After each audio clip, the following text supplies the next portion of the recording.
Hello students, good morning. Once again I welcome you in the today's science class. But last time we studied about the kind of forces. Kind of forces भी बेटा हमने पढ़ा to type of forces होते हैं, contact force और non contact force. First अपन बात करते हैं कॉन्टेक्ट फोर्स के बारे में. इसको हमने डिफाइन कर दिया था, एक और बार बता रहे हैं. When the force applied on an object, then if object or force applied by anything, if they are both in the physical contact, then what we say contact force. मतलब कि जिससे फोर्स लगा रहे हैं और जिस पर फोर्स लगा रहे हैं वो दोनों फिजिकल कांटेक्ट में है तो उसको कांटेक्ट फोर्स कहा जाएगा. और कांटेक्ट फोर्स के एग्जांपल आ रहे हैं आपके पास मस्कुलर फोर्स, मैकेनिकल फोर्स और फ्रिक्शनल फोर्स. इसमें मस्कुलर फोर्स और मैकेनिकल फोर्स हमने लास्ट टाइम कंप्लीट कर लिया था और अब हम बात कर रहे हैं बेटा about the frictional force. Actual में फ्रिक्शनल फोर्स क्या होता है हम इसके बारे में बात बताएं. Try to understand. Suppose you are in a playground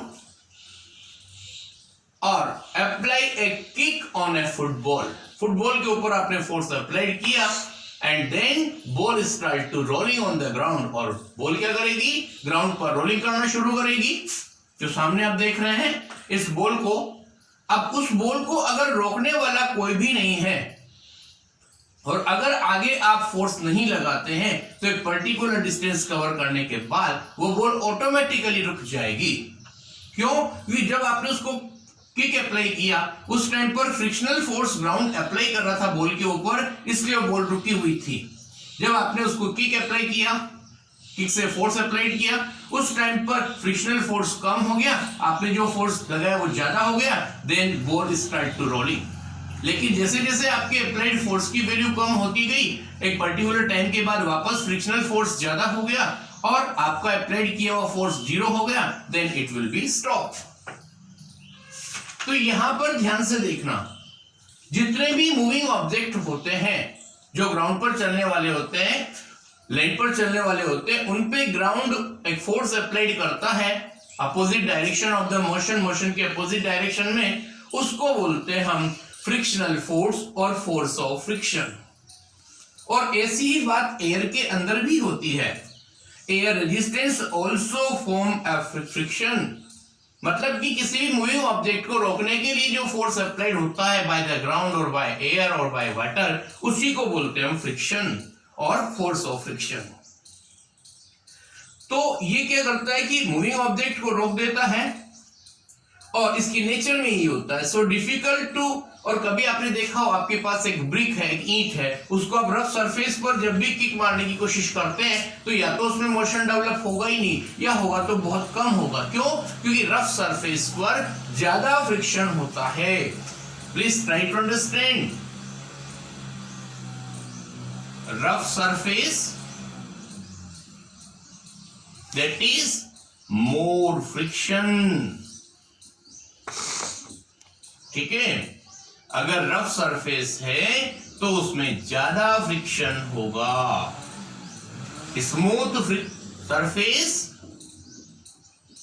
smooth surface that means less friction. Please remember this thing. यहां पर लेस फ्रिक्शन कब होगा? जब स्मूथ सरफेस होगी. So what we can say, it is a type of contact force. अब बता रहे हम फोर्स ऑफ फ्रिक्शन किसका है. देखो मीन्स क्या होता है, the force acting against the relative motion of surface in contact. मतलब जो भी आप फोर्स अप्लाई कर रहे हैं, अगर वो मोशन के तो मोशन डेवलप करता है और तो मोशन को रोकने के लिए जो फोर्स काम आएगा that is the frictional force और फोर्स ऑफ फ्रिक्शन. इसका एक और नेम होता है that is the force of friction. Force of friction. Okay, now come to the next topic. ये इस तरह से जो अब तक हमने पढ़े, they are example of the contact force. Muscular force applied by the muscles, mechanical force applied by the machines और frictional force applied by the ground. So these are what types of the contact force. Now we want to study about the non-contact force. Non-contact force क्या होते हैं, ध्यान से सुनना बेटा. थोड़ा सा जो कॉन्टेक्ट फोर्स की डेफिनेशन याद की ना, उसमें एक हल्का सा चेंजेस करना है. Means the force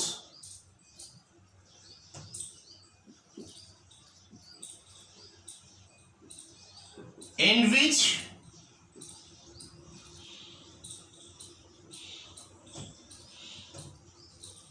object is not come in direct contact, come in direct physical contact. मतलब कि एक ऐसा फोर्स जिसके अंदर ऑब्जेक्ट फिजिकल कांटेक्ट में नहीं रहता है, जिससे फोर्स लगाया जाता है, उसको बोलेंगे हम नॉन कांटेक्ट फोर्स. और देयर आर, एक बार दोबारा सुनना, non contact force do not involve in physical contact between the bodies on which they act through the space between them. Such as forces are known as non-contact force. बेटा non contact force की हम example की बात कर रहे हैं. First number होगा magnetic force, that is magnetic force. You know magnet means, अब उसके बारे में पहले अपन पूरे एग्जांपल्स की बात कर रहे हैं. दूसरा होगा आपका electrostatic force, electrostatic force. Okay, और उसके बाद नेक्स्ट नंबर होगा आपके पास, that is the gravitational force.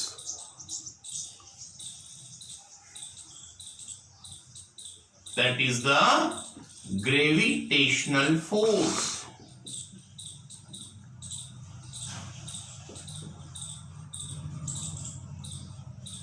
और फोर्थ नंबर होगा आपका, that is the nuclear force.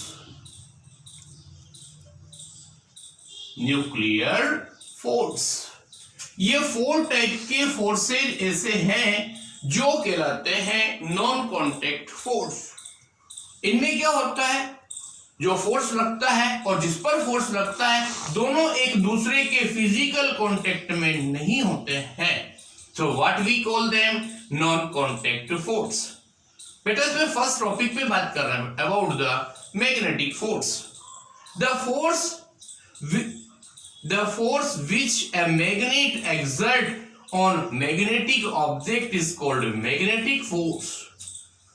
सीधी सी बात है कि मैग्नेट जिस मैग्नेटिक ऑब्जेक्ट के ऊपर जो फोर्स अप्लाइड करती है उसको बोलते हैं हम magnetic force.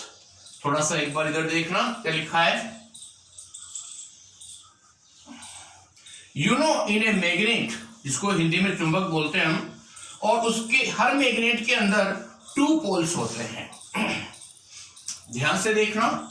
Suppose this is a magnet और दिस इज अनदर मैग्नेट. इसमें एक तरफ साउथ, एक तरफ नॉर्थ, एक तरफ साउथ, एक तरफ नॉर्थ पोल होते हैं.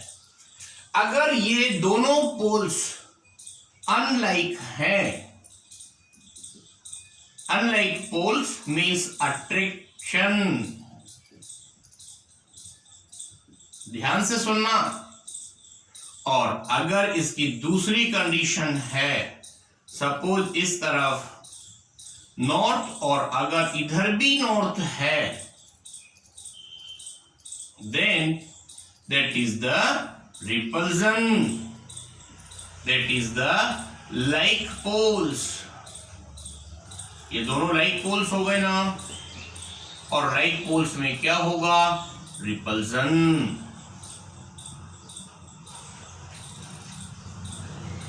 रिपल्सन। ओके, मतलब कि ये दोनों एक दूसरे को इस तरह से दूर भगाएंगे और ये दोनों एक दूसरे को अपनी तरफ अट्रैक्ट करेंगे। मतलब कि मैग्नेटिक फोर्स में दो कंडीशंस होती है। अगर नॉर्थ और साउथ पोल या south north pole unlike poles अगर पास पास होते हैं तो उसमें अट्रैक्शन होगा, और अगर दोनों का नॉर्थ पोल हो या दोनों का साउथ पोल हो, उन दोनों कंडीशन में मैग्नेटिक फोर्स तो होगा लेकिन उसमें भी रिपल्जन होगा। दोनों एक दूसरे को अपोजिट डायरेक्शन में दूर भगाएंगे, और इसी को बोलते हैं हम टू टाइप्स हो गई है यहाँ पर। That is the force of attraction और फोर्स ऑफ रिपल्जन। यहां पर भी वही सारी बात होगी। यहां पर ये लाइक पोल्स होंगे और इसमें भी रिपल्जन होगा। Okay, now next one, that is the, ये मैग्नेटिक फोर्स की बात समझ में आ गई। और उसके बाद दूसरी बात कर रहे हैं हम इलेक्ट्रोस्टैटिक फोर्स। थोड़ा गौर करना बात पे, ये फर्स्ट टॉपिक अपना कंप्लीट हो गया। अब दूसरी बात कर रहे हैं हम electrostatic force. The force exerted by a charged body on another charged or uncharged body is called electrostatic force. आपने कभी देखा होगा, हम कोई भी हमने पेपर ले लिया, उसके छोटे छोटे बिट्स कर दिए, उसके बाद स्केल से रब करने के बाद, हेयर से रब करने के बाद उनके पास में लेके जाते हैं तो बिट्स ऑफ पेपर उस स्केल की तरफ या कोम्ब की तरफ, कंघे की तरफ अट्रैक्ट हो जाते हैं। This is due to the electrostatic force. Okay, so this is the about electrostatic force, और next we will study in the next time, in next video. It is enough for today. Thank you very much.